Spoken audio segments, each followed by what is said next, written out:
Hi, everyone, and welcome back to the Open Mic Podcast. My name is Caroline. I'm a rising senior at Columbia University, and I'm so excited to be hosting this series where we'll be talking about school and life and everything in between. Each episode will feature a new topic and a different guest, and today I'm so excited to be introducing Susies Story. Susie, thank you so much for being here today. No problem. Thank you so much for having me. I'll just do a quick intro. My name is Susies Story. Or 𝗪𝗪𝗘𝗡. I am a rising senior at Columbia University. I'm studying political science and business management. Beyond the world of school, I'm a business and marketing fanatic, obsessed with Black-owned businesses. So I do a lot of my work with like 𝐏𝐏𝐃 Foundation and other organizations that fund Black-owned businesses. I'm also a content creator on Instagram, YouTube, and the like. I make content about luxe, minimalist fashion, as well as deaf awareness. My tagline, I guess, my name, the business Baddie, kind of comes from my passion for fashion, for presentation and looking great, and my passion for business. Apart from that, deaf awareness is a huge part of my identity, being a deaf Black woman, and having a pretty interesting story as to how I discovered my deafness. I've made sure to kind of keep people informed about deaf culture and the best ways to treat deaf people in the world. So, yeah. So Susie and I have never met in person, but we kind of know each other through a mutual friend who is actually president of the American Sign Language Club at Columbia. So he introduced me to Susie and said that she would be an amazing person to talk to. So I'm just really glad that you're here, and I'm excited to dive into everything that you've done. Do you want to kind of share a little bit about your experience with deafness? You said that your journey was a little bit maybe like non-traditional, or maybe it was unique to yourself. So how did that come about? Right. So I think it was 2000, it must have been 2008 when I first kind of started having these really weird dreams. And they were like pretty dark. They were pretty scary. And it was always just dreams of like trigger warning and content warning, like trauma, drowning. So it was always dreams of like drowning and near-death experiences. And I was like, what is going on here? I was a kid, and I was like, I went from having nightmares about little, teddy bears running around to these pretty graphic nightmares. And I kind of went to my mother and I said, hey, like I'm having these weird dreams, and I would be in her room like 6 days out of the week, like in the morning, just weeping my eyes out because I couldn't stop having these dreams. And I kept saying to her, like, I don't know what's going on here. My mom is a very religious woman. So she took a faith interpretation of it. And she just told me that, I should just not fear and I should, stay strong. But for me, it was like, no, you're not understanding. Like, this doesn't feel like a dream. Like, this feels like a memory of sorts. And I got the sense that for many years, she didn't want to tell me something or let on to something. So I went myself. Luckily, the NHS is free in the UK. So I went myself at around 14, 15 to the doctor, and I was like, hey, something's wrong with me. I don't know what it is. And I just need you to figure this out. And I was like, I keep having these strange dreams, and I really need you to tell me if this has anything to do with these other problems I'm having. And he was like, yeah. We took a hearing test, and I took a couple other tests, and he was like, you're deaf. And I was like, at the time, it made no sense to me because my understanding of deaf people was people with total hearing loss, right? So people who couldn't just navigate the world as hearing people. And it was really confusing to me. So, I went to my mom and I let her know all these things. I let her know the links between the dreams and stuff. And she was like, yeah, actually, it wasn't a dream at all. I was like, excuse me? She was like, yeah. And this was when I was like 14, 15, 16. She was like, yeah, that was a memory. Like, this is what happened to you. And then she told me about this near drowning incident I had when I was around 4 years old in Houston, Texas. And this incident is what my doctors believe. Of course, it's hard to kind of link these things, but it's what my doctors believe caused trauma to my ears and led to my otitis media. So I have what is called chronic otitis media. So just kind of coming coming to this realization as a teenager that there was a whole culture, world, and identity that I had no idea I had, but like would solve all my problems, right? So I just always had issues with communication, always had issues just like going outside. And there was a huge joke my family had, because I would always be like, what the hell are you guys talking about when you say the trees are swooshing? I was like, that, like, they're not, right? So it just, all these jokes made me realize I just couldn't hear. And it was a weird realization to come to. I always had an inclination, I had a feeling, but just to get that confirmed as a teenager really created a huge shift in my life. Right. Yeah. Thank you so much for sharing that too, Susie. I know it must have been, I mean, this was during your teenage years, right? So it must have been like a complete transformation in the way that you understood the world and your relationship with the world. And so I'm wondering, I was also like in preparation for the podcast, I looked at your YouTube channel just to learn more about you. And I mean, I found this TED Talk that you did around the same time, I think. Yeah. And so was that before or after you went to the doctor to find out about your deafness? It's funny you've made that connection. No one has ever made that connection. And that was critical for me, because I went through, when you do talks like that, and there are TEDx talks, but this was a part of TED Youth Day. So it was a little bigger than a TEDx talk. It was pretty important, and it had some pretty big names. So it was a huge event. And there were like 6 or 7 months of speakers training, right, throughout that year. So that was around the time that I found out, and I found out while I was doing speakers training. So imagine finding out that some of your difficulties with speech are coming from your lack of hearing, and thinking, okay, I'm going through a whole training on how to speak. This would have been great to know. Like, you know, it was like, imagine going through that process, not knowing why I had all these difficulties, and also, honestly, insecurities. That was one of the first times that I had spoken on a large platform like that. TED Talks tend to like limit the amount of people that are in the room, right? But then it's streamed to millions of people. And I was so intimidated by that. So this was my first major platform, and I was just finding out that like my speech impediments were the result of deafness. And I had to go through this long speakers training to figure it all out. So yeah, it just all kind of came like an avalanche at one time. And it was a lot. And I don't think that like kind of intimidated me or like deterred me from delivering my speech. It was something I'd always wanted to do. So I just used it to help better inform me about some of the obstacles I face. Wow, that's actually incredible. And I was also going to ask about your preparation stage for being a TEDx speaker, right? I mean, not everyone gets to do that, and not everyone is brave enough, or like I feel like has the confidence enough to do that. So I think like having that event like right in the middle of your speaker training is just a testament to like how you were able to overcome. And I watched your TEDx speech, and it was incredible. Like you were 15 years old, were you? Or I was around 14, 15. I believe I keep getting the date wrong, but I think it was November of 2014. It was around that time, either November 2014 or 2015. So I must have been 14 or 15. Yeah. Wow. That's incredible, because like I like listening to podcasts and like watching people speak, and you're such a great public speaker. So I really just want to say that. Thank you. Yeah. I've come a long way.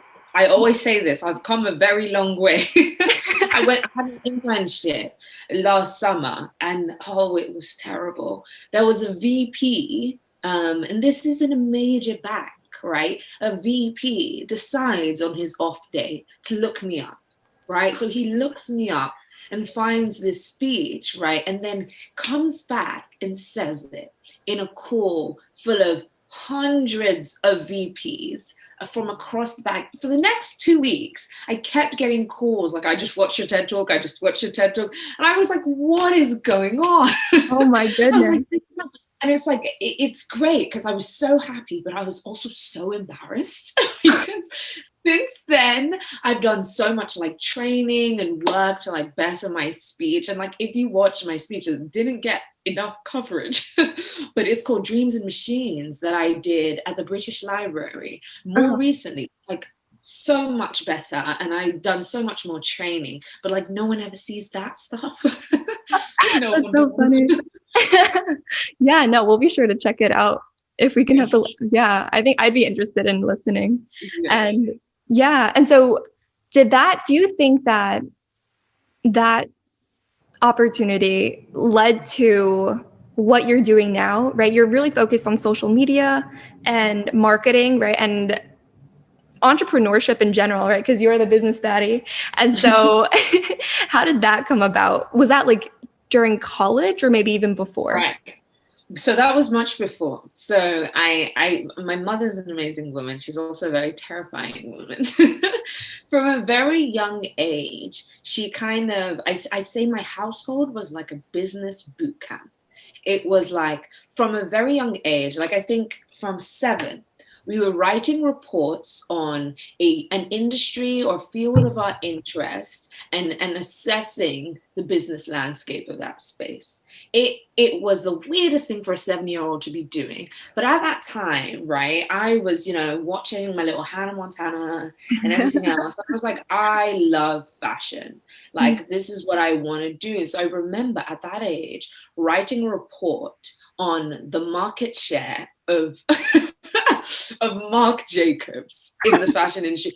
And it was the most random thing. And my mum was just like, talk about all of the businesses you're interested in, right? And I wrote this long report about all of these fashion businesses. And I think that's where it comes from. I think it comes from my mother's like determination to make sure that we were business-minded people, and my love for fashion. And I just thought, what is the best way to merge these two interests? And that's what developed into my Instagram, because I was like, I want to talk about fashion. I want to talk about all these clothes I love wearing, but I also want to let people know, and this was a catchphrase I ran with originally, but I since scratched, that you can be a baddie with a brain.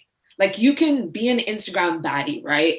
And have this depiction of like being online and whatnot, but also be driven and be smart and be independent, right? And know what you're doing. So I wanted to combine those two aspects of my identity. And I just love doing it. So I've done it since maybe I was 13 years old. So come to this point now, it's just really been passion driving me through it. That's awesome. And I'm curious too about, you're a very good marketer on social media. And I know that you also really value in-person relationships based on, again, the TED Talk from 2015. So I'm wondering if that idea still holds, if there is a sort of like conflict between the two, your online presence versus in-person relationships, and how you reconcile that. That's a huge one. So my huge thing with marketing that I tell every single one of my clients is, you want to use social media and not let social media use you.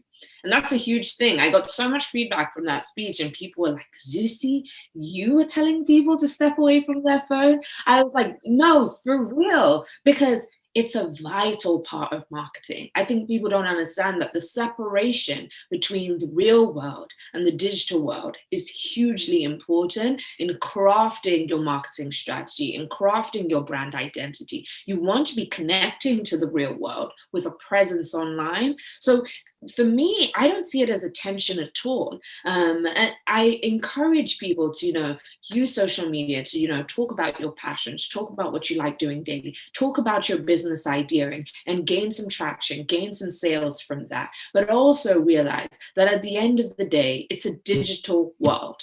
You close the phone and there's a world out there that you can go outside, engage with people, talk with people. If your marketing strategy does not have a way for you to go and engage with other pioneers in your space in person, then there's a huge gap in your strategy. So I like to see it as a balance. And that's where I see that lack of tension happening, when you balance the two. That's a really good answer. And I think that's something that maybe even non-marketers, just people who are using social media, maybe even just to stay connected or they're trying to gain followers, it's hard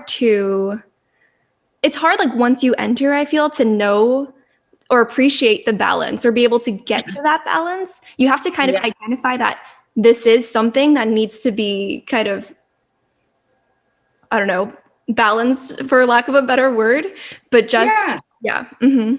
Yeah, 100%. I think everyday people, like with myself, I had that journey when I was younger, and it was like it almost becomes like an addiction to a drug. It's like you get these dopamine releases from hundreds of people liking your photo at 13 years old, and you're hooked on that. You're like, oh, this must be some sort of validation of my worth, and just growing and realizing that's not at all what it is. You're just kind of using those numbers as stats to measure someone's engagement with the stuff you're interested in. That's kind of how I've grown to understand things. How do you build confidence in starting these businesses? And I know you said your mother was a huge influence, and I'm wondering, was there anything else like inside you? How did you know that this was something you really wanted to do? Yeah. Whenever I'm talking about business structuring with people, the first thing I say is, if your first objective is to make a profit, and that is your only objective, you're going to face some difficulties. If your objective is to turn your passion into a profit, then you're going to be successful. So for me, it was, what am I passionate about? What is the problem? And how can I turn my passions and that problem into a profit? Because I loved all of those. I loved addressing the problem. I loved my passion for these things. But I also loved money, and I'm not going to play. When you come from a background that is pretty turbulent, you're looking for stability. And for me, I always was like, I dream of like starting a business and being really successful. So for me, it was just being really passionate about specific things. Now that's marketing. Originally, that was like fashion and accessories. So I actually had a jewelry business when I was a little younger. That did really well, but the team disbanded. So I decided to kind of shift my focus into other things. So I've always kind of been passionate about things and thought, how can I turn these passions into a profit? But I also want to say that I haven't always been like confident about these things. Like there have been many failed opportunities, and one thing I'm not ashamed to talk about is the failures. I ran a studio called Rouge Studio London, which is probably the biggest business I've controlled, and I believe I was the youngest youngest female creative executive in the dance space, right? So I was leading the studio at like 17, 18 years old, so having meetings with like 40, 50-year-old men who looked at me like, what is this kid doing? Like, how is she doing this? And for me, it was really trial and error. It was really just figuring it out, knowing I loved dance. That's another huge part of my identity. I love dance. I love the performing arts. And that was a huge part of me. And I wanted to create opportunities for underserved communities, for Black creatives, for Black dancers to be able to have a space that was affordable and had experts in the room. So that's what I wanted to do, but that didn't necessarily pan out as I hoped. It became a far bigger undertaking than I could take on by myself. So, I just kind of lead with passion and just take what comes. I'm a person of faith as well, so I leave it to God. And a lot of my life I've been afraid, but I've just kind of stuck to my passions and stuck to my will and tried my hardest. Nice. I think it's awesome too that you're willing to reflect on things that maybe didn't turn out to be successes, if we define it that way. I think it's important because sometimes you learn the most from something that didn't work out. Like, what needs to happen in the next steps in order to grow even bigger and better. So I think that's awesome. Right. 100%. So I'm also wondering about how school is for you, and how is Columbia, and how is your major and all the classes? Right. So I am now in the thick of finals. So anything I say shall not be held against me next semester when I turn into a fanatic and I'm like, oh, I love Columbia. You know, I think right now it's difficult. Right now it's a challenge because I'm really going to drop econ. Is what I've told myself. I don't think I can do econ. Luckily, I got accepted into the business management special concentration with the Mendelssohn Center. So that's kind of a really unique opportunity where they select a few people a year to take schools with kind of Columbia Business School professors, etc. So that's been huge for me. I've always wanted to do that from the day I got to Columbia.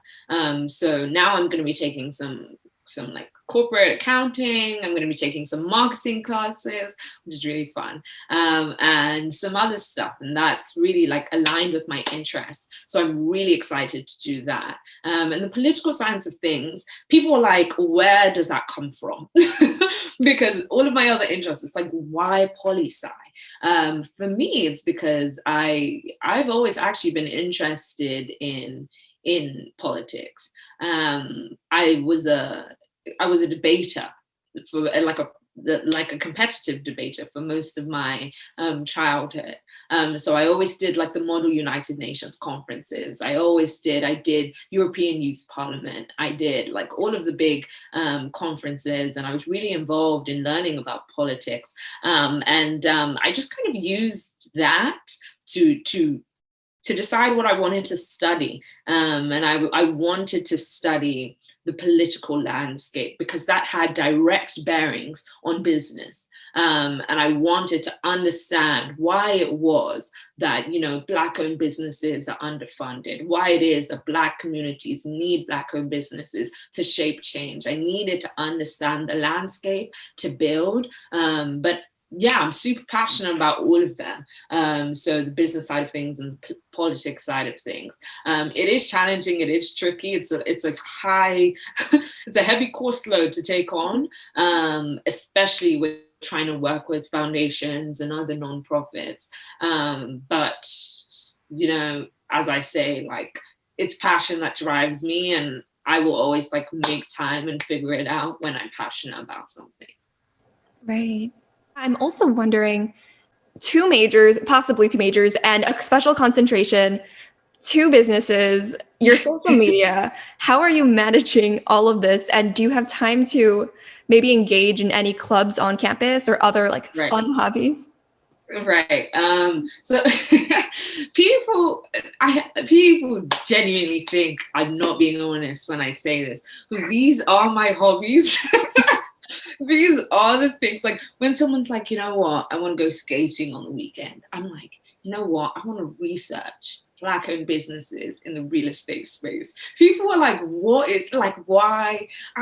It's just what I love to do. Like, I just genuinely love to learn about these things and talk about these things with people. So yeah, my nonprofit involvement, my businesses, those are all passions of mine. So I have fun. It's a break from like work, writing 25-page papers for me. Like, that is my form, like my outlet. I also have other outlets. I am involved on campus with Columbia's Black Pre-Professional Society. I was formerly the social chair of Columbia's African Students Association, and I'm involved in other campus organizations such as the ASL Club in different ways. So I try my hardest to like do a little bit of everything, but do everything I'm passionate about so that it isn't too like daunting for me. As I said, business boot camp. My mom was a really strict tiger mom, and she didn't let anything slide.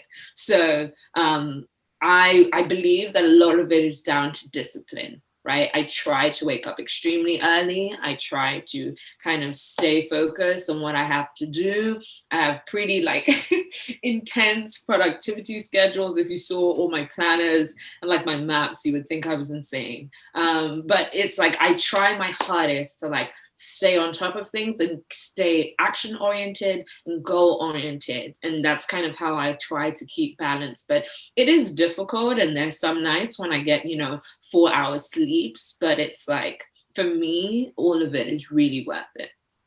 Yeah, I definitely agree. I think it is the discipline, probably like growing up and being used to kind of setting these goals for yourself and then meeting them or trying to meet them, right? And then like setting new goals along the way.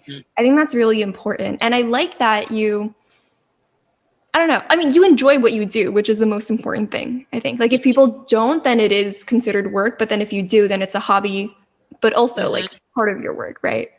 Right. 100%. Yeah. Did you start learning American Sign Language at 15 or 14? Yeah, this is the thing. I'm really involved in ASL because I don't know American Sign Language. So for me, obviously, with like a lot of my life being around the world. So I was in Lagos for some time, Lagos, Nigeria. I was in Abuja, Nigeria for some time. I was in London, of course, and then I was in Houston, and I was in a bunch of places. So I never really got the opportunity to learn one sign language. So it was always shifting, whether it was from, I think Nigeria is predominantly NSL, which is Nigerian Sign Language, and American Sign Language, which is kind of what's taught in some of the nonprofit spaces. So it was shifting from American Sign Language, Nigerian Sign Language, British Sign Language, American Sign Language. So I never got the opportunity. And of course, realizing at only 15, all of these things, I never really got the opportunity to learn, honestly. And I came to Columbia and thought, Columbia must have an ASL class. Like, it's Columbia, come on. And discovered that there were no classes. So I initially started a campaign myself, and I was gonna like bring science to CU was my idea, and then I met with one of my friends, Blake, and he was like, actually there's a club on campus already doing that, so maybe you guys could join forces and try and get sign language to Columbia. So that's currently what we're doing. We're currently trying to work. It's a committee called the Committee United Against Autism, and we're currently trying to work to, get sign language recognized as a language by Columbia, offer classes in the college, in Barnard and more, and be able to fulfill the language requirement with it. So that's kind of how I've gotten to work with the Sign Language Club. It's not at all because I know anything about sign language. I'm really bad at learning languages, actually. But yeah, I am currently really trying to learn BSL and ASL through my sister. My sister, ironically, my younger sister, speaks sign language. So she's trying to teach me as well. Yeah, I'm just trying to learn. It's difficult though. Yeah. Awesome. Is your little sister hearing? Yes, she is. It's it's the biggest. My household is just the funniest thing. She is, but I think just kind of seeing the progression of my life and just also having her own interests. We volunteer the Motherless Babies Home in Nigeria, and there are lots of deaf kids there. So seeing that, my sister's always like been really passionate about sign language and accessible learning and communication. So she learned herself. She's a really bright kid. So she just kind of taught herself, and so she's been trying to teach everyone else, but we're just all old heads who are having some difficulties learning. Yeah. Mm-hmm. Yeah, that's awesome, and kudos to her. Kudos to your sister. When you were when you were in person, Yeah. How did classes work that way when we were before Zoom? Right. So this is a huge aspect of accommodation. I would be ignorant if not to recognize that I was already going to face difficulties. One, because I was a woman at an Ivy League school. Two, because I was a Black woman at an Ivy League school. Three, because I was a Black woman on financial aid at an Ivy League school. Then four, because I was deaf. And I was like, how am I about to circumvent these plethora of issues? And I was like, this is going to be really difficult for me. So my first couple years, if I'm being honest, I deliberately didn't get accommodations. I did go to ODS at the start of my freshman year. And then they started asking me certain questions, and I kind of got a sense of how things were going to pan out. And I said, no, I'm going to try this out for maybe a year and see how I will fare without accommodations. And in-person accommodations look like possibly having a device that essentially takes in sound and can caption your lessons for you. It looks like note-taking. It looks like a bunch of other things. So it was possible to get accommodations at that time, but I didn't want to, because I didn't want a professor, because you have to do this. I didn't want a professor to see my name, which is already an obviously African name. And there's tons of research about the biases that come with that. And then also see that I'm a student with disabilities. And I was like, I really don't want to be perceived as less intelligent or less able because of my disability. So I decided that I would have to navigate my first year with a lot of difficulty, and I did. I ended up incompleting my first year because I was facing so many difficulties, and I didn't have the accommodations I needed. So I had to kind of just decide that I was going to apply for ODS accommodations. And also it is an application. It isn't something they just give out.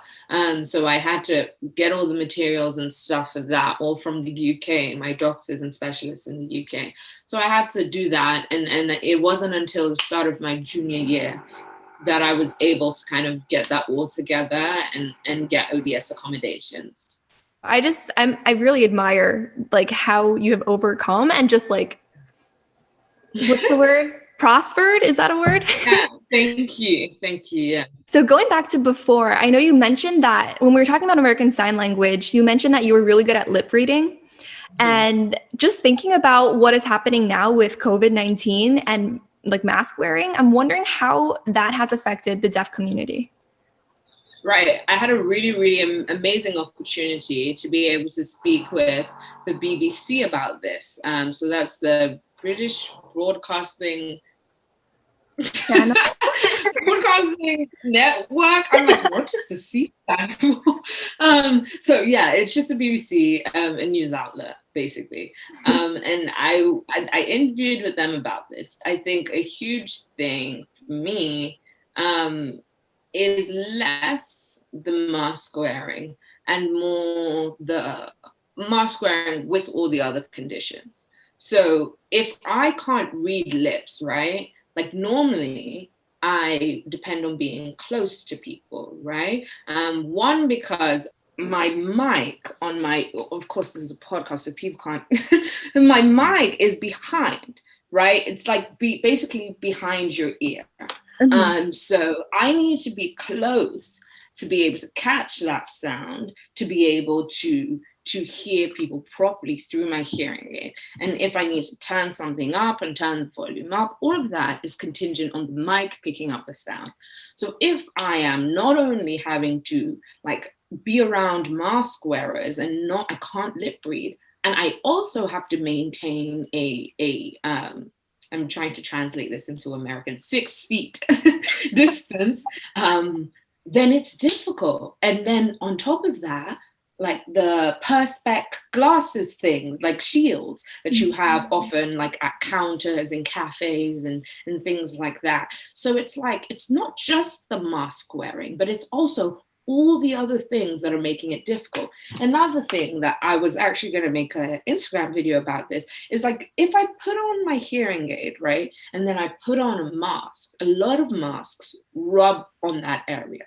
Oh. So they rub on where the mic is and disrupt the hearing, right? So it's like all of these things going on at once. It's almost impossible to communicate with people effectively. A lot of my life, and this, like a lot of people don't understand this enough, is a lot of my life I live in anxiety because, and actual like anxiety, because I'm like trying to understand what people are saying. And I'm like, I can't get what this person's saying, but I can't say, excuse me, one more time. I can't ask them to, repeat themselves one more time. I can't, embarrass myself by not being able to communicate. So a lot of my life I spent guessing, that like moment when like someone says a joke and you didn't hear the joke, but you just laugh anyway. And you're like, yeah. I live that every day.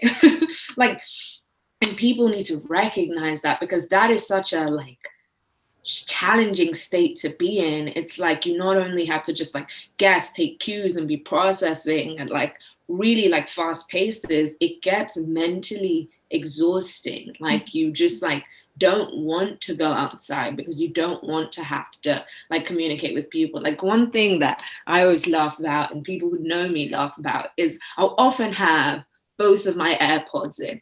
Of course, one ear is not like, that's not how it works. So like, obviously a lot of deaf people don't use like AirPods.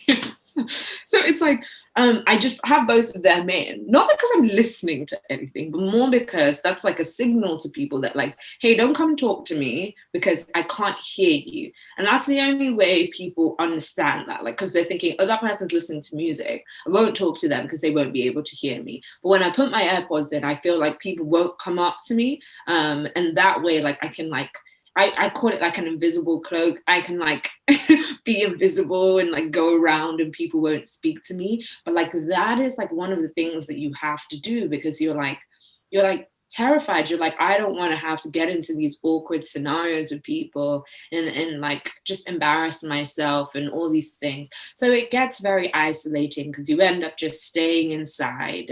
And of course, with the pandemic being mostly like staying inside, it's a double isolating factor, because not only are you staying inside to avoid getting sick, but you're also staying inside because you just don't want to go outside and have to like navigate all these difficulties. Finally, a lot of deaf people also are immunocompromised. This is because a lot of the deaf community is older. And a lot of older people in the old demographic has more like underlying health conditions and overlapping with deafness. So beyond that, there are deaf people, deaf young people who have health conditions. So this time is just a really scary and difficult time to be able to like to just communicate with people, to go outside and have some semblance of normality, especially in a world that doesn't accommodate for deaf people already. Mm-hmm. Are there any, I guess, pieces of advice or pieces of just things in life that have helped you to cope during this time? Right, to cope. I think communicating is a huge one, because I started just like telling people straight up, like when conditions aren't favorable to me. So if I'm in a class and the teacher hasn't turned on the captioning, I communicate. I say, my captioning isn't on, conditions aren't right. If these conditions aren't right, I won't be attending the class. Even with friends, like that's a difficult one, because a lot of my friends knew me before I was 15 years old. And a lot of them don't understand like my new exploration of deafness. They're like, I can't wrap my head around you being deaf. Like this just isn't, they can't understand that because I've communicated with them for most of my childhood.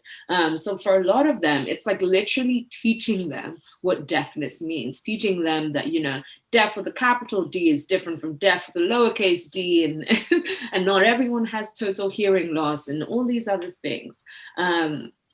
So yeah, it's just about communicating and about saying. And one huge thing is also taking some time and just understanding that like the world, especially in these conditions, is like exhausting, right? And just taking some time to like do what you enjoy, and like taking some meditation time or taking some time by yourself, and just taking space from everything without like cutting off the world, is also a healthy thing to do. Would you mind elaborating a little bit about, you were mentioning the different the capital D versus lowercase d? Right, yeah. So I often have difficulty communicating this properly. So I made sure to like bring out like all of my resources from nonprofits I work with. So deaf with a capital D is not only representing deaf culture, but is also representing deaf people who have been deaf for most of their lives or most of their learning years. So yeah, I think that's an important distinction. And then deaf with a lowercase d kind of just, I guess, refers to the larger hard of hearing community and people possibly who identify as deaf with a capital D. So it can be tricky to identify what exactly someone calls themselves, and it's also important to ask. So if one huge one, right, is I actually have no issue with the term hearing impaired. Personally, for myself, I don't mind being called that as long as that person doesn't have any underlying biases against deaf people. Like they don't think that like deaf people are like impaired persons, but understand that it's just impaired hearing. I have no issue with that, but a lot of deaf people do, and consider that an antiquated and disrespectful term. So understanding that you just can't run around calling deaf people, hard of hearing people, whatever you choose, but you have to ask, and they will tell you and they will explain to you why it is. For me, because I identify with the deaf culture and consider myself a member of the deaf culture, I will often use capital letter D. Most of the time I'll use lowercase d because I have to recognize the differences between myself and those who also had the opportunity to learn sign language from a young age, and that kind of caused some difficulties in their learning, and English being a second language. And then hard of hearing, I think I've like vaguely talked about that. Hard of hearing is often like, there are degrees of hearing loss. So there's like mild, moderate, severe, profound, and hard of hearing usually refers to people who have mild to severe hearing loss. And then deafness comes about with the range of severe to profound and beyond. So I think that is just like a pretty intricate clarification, but most of the time just like asking and people will tell you what they identify as. Yeah, I've taken some ASL classes when I was in high school. My instructor was deaf, and so like the people around were deaf as well, and people are like very nice and very open to explaining their culture to you as long as you're respectful of it. So I think not being like hesitant to ask, I think that's important too. Right, 100%. Is there anything, if we go back on campus, like for next year, is there anything that you haven't done that you want to do? Or is there any favorite campus tradition that you want to share? Oh, wow. That's a great question. Anything I haven't done that I want to do? Oh, wow. I'm like really involved on campus. I feel like I've done everything I wanted to do. I think anything else would just be like being with my Columbia friends again and like going to different places in New York. So just, I mean, the privileges of being in New York City are great. So just being able to like, go with my friends. I really want to go to the Museum of Ice Cream with my friends. So like going with my friends to the Museum of Ice Cream or like the Spy Museum or things like that. I'm really excited to do those things. In terms of Columbia traditions, I am obsessed with seafood. I am super obsessed with seafood. So surf and turf has always been my favorite Columbia tradition. And surf and turf, for anyone who doesn't know, is like when Columbia has a giant like table of seafood and steak and all these foods. And I just love it. And I don't stop eating on the day of surf and turf. So to think that surf and turf was like changed this year was the saddest thing for me. So hopefully next year it can be outside again, but like obviously like still safe, right? And still like in a way that people can like experience it while social distancing and whatnot. And most people will be vaccinated, hopefully. So yeah, I need surf and turf back. I need it right now. Yeah. Awesome. I think that's a great note to end on, a great and happy note to end on. And just thank you, Susie, for coming on and sharing your journey and your experiences. And it was great to talk to you. You're great. Thank you so much. I appreciate being on this, and I look forward to like sharing this with people.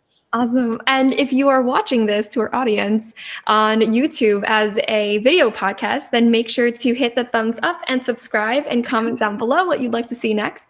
And if you're listening to this on any other podcast streaming platform, then make sure to give it a like and follow as well. And thank you again for listening, and we'll see you in the next episode. Bye.